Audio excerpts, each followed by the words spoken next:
sua opinião com lugar certo. É o programa Opinião Brasil, que hoje discute a verticalização da cidade, as grandes construções, qual a altura máxima, o que é necessário para se edificar uma dessas grandes construções no Recife, Aldo. Boa noite, Cristiano. Um abraço para o telespectador que nos acompanha. A gente quer agradecer já de antemão a presença, do presidente do CREA, José Mário de Araújo Cavalcante, conosco aqui. Presidente da ADEME, Alexandre Mirinda, que é a Associação das Empresas do Mercado Imobiliário, e o arquiteto Antônio Soares, que pertence aos quadros da Secretaria das Cidades aqui do estado de Pernambuco. Então a gente vai ter um bom papo no programa de hoje, porque os feras da estrutura, da arquitetura, e da construção estão aqui. Não vamos conversar nem sobre futebol, nem hoje sobre o seu fiasco na maratona. Na maratona Maurício Nassau. Não, vamos deixar isso para lá. Já fizemos um acordo aqui com o Mirinda para não falar sobre futebol. Sejam bem-vindos, senhores. Obrigado. Boa noite. Aldo, uma primeira pergunta que eu gostaria de deixar para os nossos convidados a gente fala muito nessa questão das grandes construções e verticalização, mas isso depende muito do referencial. Quando a gente olha algumas capitais aqui do Nordeste, realmente o Recife está se tornando uma cidade muito alta já, com espigões. Mas se a gente observa cidades como Belo Horizonte, São Paulo e outras, ainda somos uma cidade com um processo de verticalização razoavelmente moderado. No olhar dos senhores, como é que nós estamos? Começando por onde? Pode começar. Bem,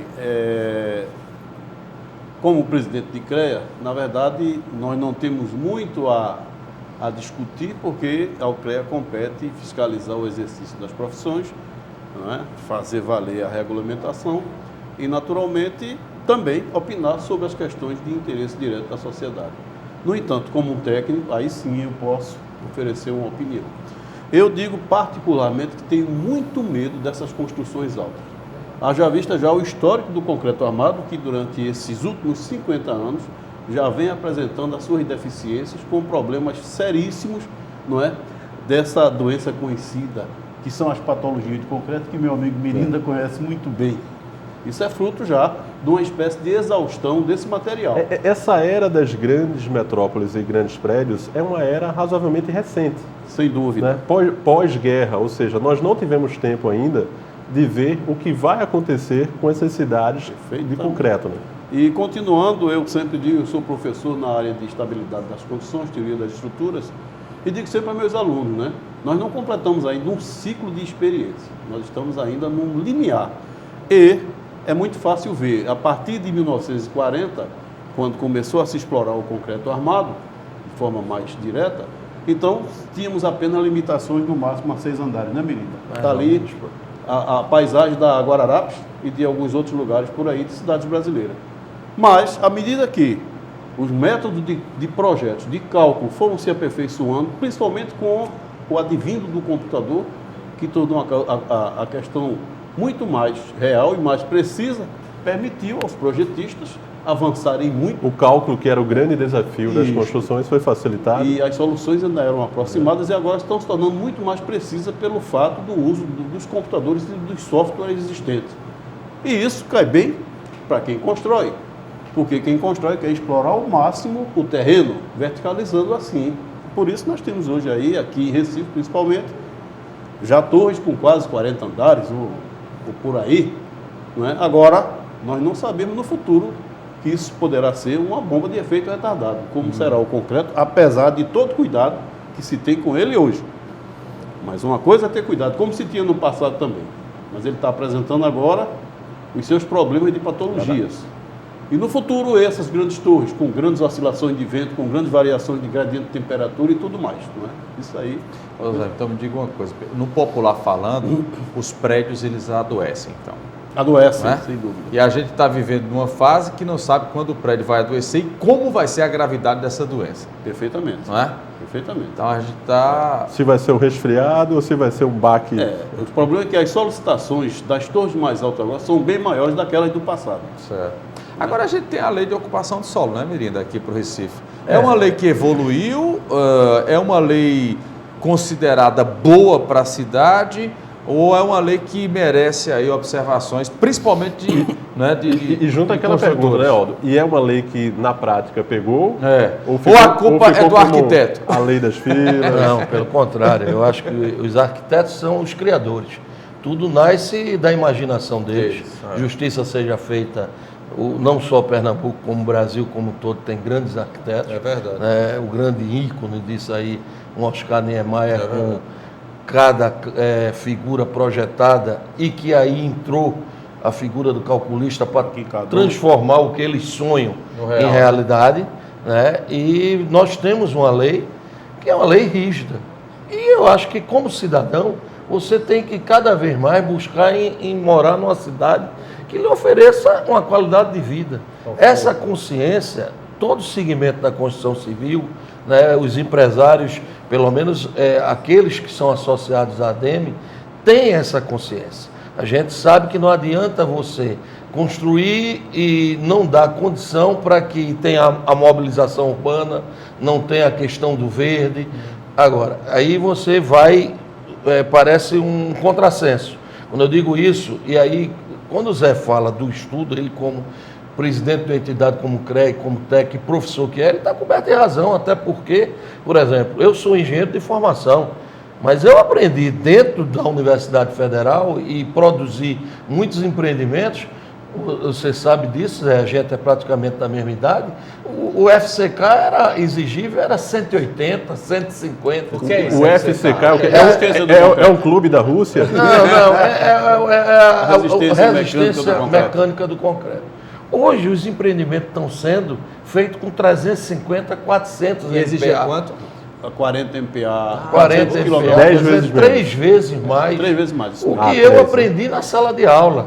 Isso o quê? Um aprendizado, um avanço da nossa engenharia, aprendizado com países lá fora. Eu recentemente, através de uma missão, diga-se, muito bem sucedida da Fé Comércio, capitaneada por Josias Albuquerque, tivemos na China.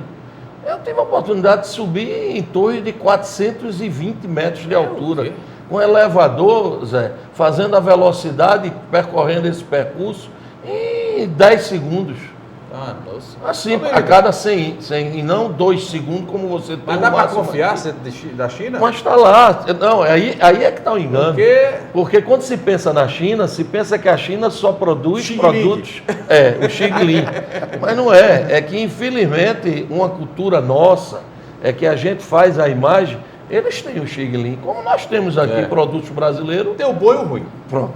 Essa é a verdade. Só que o Xigling eles exportam. Não, eles exportam tudo. Hoje a visão da China é ganhar o mundo, porque ele tem uma mão de obra em excesso, tanto é que ele produz barata, porque tudo que é em excesso, essa lei do mercado capitalismo, vem do capitalismo, é oferta e procura, mas isso vai no mundo todo. Lhe surpreende como profissional da área de construção que você viu na China? Muito. Quebrei paradigma. Eu, particularmente, eu voltei encantado. Diria até que talvez a China não seja a primeira potência mundial em virtude do regime que ele tem. Então, todo mundo que faz parte do bom senso e sabe que ali tem milhares de pessoas que não conseguem ter uma qualidade de vida que talvez 300 milhões tenham, que eles têm... Mas no ritmo que vai é uma questão de tempo, né? Eu acho que ele já tem potencial para isso. Também, né? Essa é a questão. Mas eles estão abrindo bastante. Talvez ele evolua muito em tudo e não progrida muito na política. Mas até na política eles têm... Aí eu acho que vai entrar o que Antônio, como arquiteto, vai colocar, a questão da qualidade de vida. É por isso que eu vou voltar ao tema da amplitude. A qualidade de vida. Eu acho o seguinte... Sustentabilidade. Você tem que pensar em tudo isso. Mas as leis podem fazer. Eu digo sempre que o empresário, ele quer saber a regra do jogo. Vocês brincaram até no início, não vamos falar futebol, não vamos. Mas a regra do jogo, ela tem que ser clara e não pode estar virando ao bel prazer de quem assume um cargo A ou B. A regra do jogo tem que ser colocada e você se adequa. Eu acho que o empresário, se você chegar e aumentar, Antônio, os parâmetros urbanísticos, tiver exigência na questão de sustentabilidade, questão de mobilidade do trânsito, enfim, meio ambiente, segurança, Zé, Ô, Menida, eu acho que você pode ter tudo isso. Mas vamos passar para o Antônio, então, que ele faça Com certeza. essa palavra, mas depois eu quero que vocês voltem, porque a gente já falou umas 3, 4 vezes da lei, da norma, da regulamentação, uso, e não dissemos ainda que lei é essa e o que é que ela define. Perfeito. A lei de uso e ocupação do solo. É isso. Pronto, nós trabalhamos com a lei. Nós temos a lei das mais modernas do Brasil hoje, aqui do Recife. E todo Pernambuco, quando implanta a sua luz, a lei de ocupação do solo, se espelha em Recife. Então, na verdade, Ela é cumprida, Antônio? não, ela é bem ampla. Ela não limita a altura aqui, a não ser o cone do aeroporto. Mas fora isso, não tem gabarito definido. Sobrevoo. O tamanho do edifício vai depender das E em dimensões. bairro algum. Hã? E também não tem diferenciação de bairro. Não. Existe Não, mas tem, zonas. não tem as zonas... Porque exatamente, não- Mas não é altura, veja o que ele está É, dizendo. a lei dá parâmetros para cada Parâmetros de zona. recuos. Então, cada caso é um caso. Claro. Eu Zona- posso chegar muito bem ali em Brasília Teimosa e apresentar um projeto, dependendo desse projeto, ele é aprovado ou não. É assim mais ou menos? Brasília Funciona? Teimosa antes estava enquadrado numa zona de interesse social. Certo. Então, às vezes, não se podia fazer grande coisa ali. Hoje, ele já está entrando na área de bairro popular, então alguns edifícios já são possíveis. Casa Forte. Casa Forte havia umas restrições maiores antigamente. Hoje está mais fácil construir edifícios mais Até altos. porque essa coisa da restrição também às vezes é um tiro no pé. No caso de Casa Forte, quando saiu a restrição, como só ia começar a valer depois de um tempo, uma série de projetos foram aprovados antes. Então a gente teve um boom de espigões devido Mas à o certo é restrição. que né? antes se fazia, se Vazou construía de informação. qualquer jeito, né? O cara chegava, comprava um terreno de 3 metros por 5, pronto, vou fazer um prédio aqui. E hoje existem normas para isso, né? São normas, Você não- são né? rigorosas. São normas rigorosas.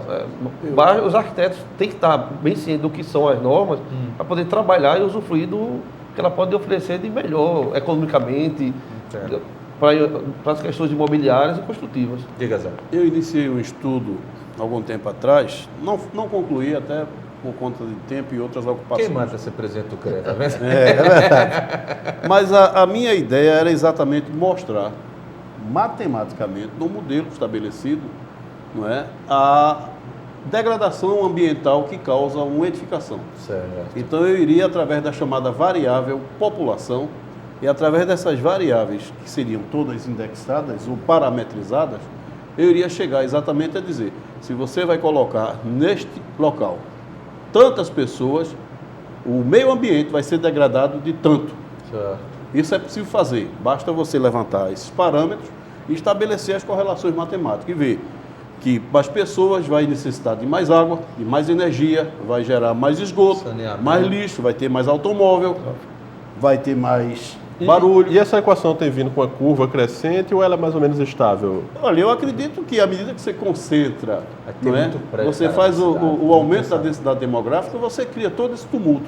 Então você chegaria basicamente ao número que dizia, um ambiente socialmente tranquilo para se viver tem tal nível. Acima disso, Já é. aí entraria a parte da mitigação, né? Ou seja, os empresários da construção civil que querem vender o seu produto em um ambiente tranquilo, naturalmente ninguém vai construir menina para estar oferecendo coisa ruim para as pessoas, então iria ver como mitigar isso da prefeitura.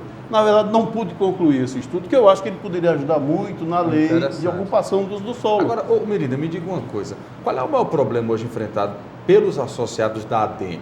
Se é que existe algum tipo de problema, é o entrave burocrático, é a questão ambiental, existe algum problema que vocês da ADEME consideram como problema ou tudo é céu de brigadeiro? Burocrático. Esse daí é inadmissível. Que é a liberação, no caso de Sim, obras, de uma né? maneira geral. A lei existe, ela é rigorosa, como o Antônio colocou, e ela é cumprida. Não tem aquele jeitinho, acabou Ah, esse tempo. então não existe Graças jeitinho, né, a Antônio? Deus. Graças a Deus. Então todo mundo joga o mesmo jogo. Isso é ótimo. Porque ruim é quando você vê um concorrente, vamos assim dizer, Sim. que pratica o Privilegiar-se por alguma exatamente, e ele levando vantagem por conta daquele velho jeitinho do brasileiro. No setor de E isso construções não tem mais tapetão, não. Acabou, exatamente. Acabou Com o o advento tapetão. da lei foi, Merida? Advento da lei. A Prefeitura de Recife, nisso, Antônio foi muito feliz, ela se viu de parâmetros para que, eu não diria não só Pernambuco, outros estados copiassem uma lei avançada que está pensando em quem vai usar a cidade e não simplesmente em explorar e chegar com construção. Agora mesmo, a Prefeitura do Recife está fazendo um estudo que eu reputo da maior importância. Zé sabe, o Antônio sabe, que é a discussão da degradação do centro do Recife. Certo. Então, está encontrando o quê? Vai criar uma legislação para que você possa dar vida e recuperar aqueles prédios que são verdadeiras casas mal assombradas, deixando a cidade insegura, E caindo de vez em suja quando, e quando feia, caindo. e também ainda Pega caindo, fogo, porque o que não tem manutenção A tendência não é é só o imóvel. Essa preocupação de Zé, ele como presidente concreto. do CREA, isso daí, imagine, ele como presidente, e a gente que produz. Essa é a responsabilidade da gente. A gente sempre tem alertado, você tem que fazer manutenção em tudo. O corpo humano está sempre pedindo é bom que se uma diga, revisão. E é bom que se diga que não é só o setor privado. Eu lembro uma vez conversando com o delegado regional da Receita Federal, ele me mostrou ali perto do Marco Zero, um daqueles galpões, ele disse, está vendo um desses galpões aí? Soprou, caiu. Eu já tentei várias vezes uma liberação de um galpão desse para fazer uma praça de serviços onde o sujeito tivesse serviços da Receita, da Caixa, dos bancos e vários outros serviços públicos. Há 10 anos que a gente tenta e não consegue. O galpão vai cair, mas a gente não consegue. Isso é uma ideia que eu estava dizendo. O governador do estado deu um exemplo disso. Quando você pergunta o gargalo que eu digo, você vai dizer, é má vontade do técnico? Não. É que se você olhar a peregrinação para você aprovar um projeto e também na ponta final para tirar um habite, com toda a boa vontade do funcionário público, do atendimento, mas ele faz um percurso muito longo, Cristiano. Quando podia ser bem curto, né? O governador deu um exemplo disso. Na questão da Mata Sul, que o CREA, a ADENE, Sinduscom, o Instituto dos Arquitetos, todo mundo abraçou a causa lá para tentar ajudar as famílias afetadas. O governador foi eficaz, competente, e concentrou tudo dentro do Palácio do Governo, com a aprovação de CELP, Bombeiro, CPRH, Secretaria do Meio Ambiente. Nada saiu sem ser aprovado, não. Tudo está dentro das normas, mas concentrou tudo. Ou seja, é o que os bancos, que não gostam de perder um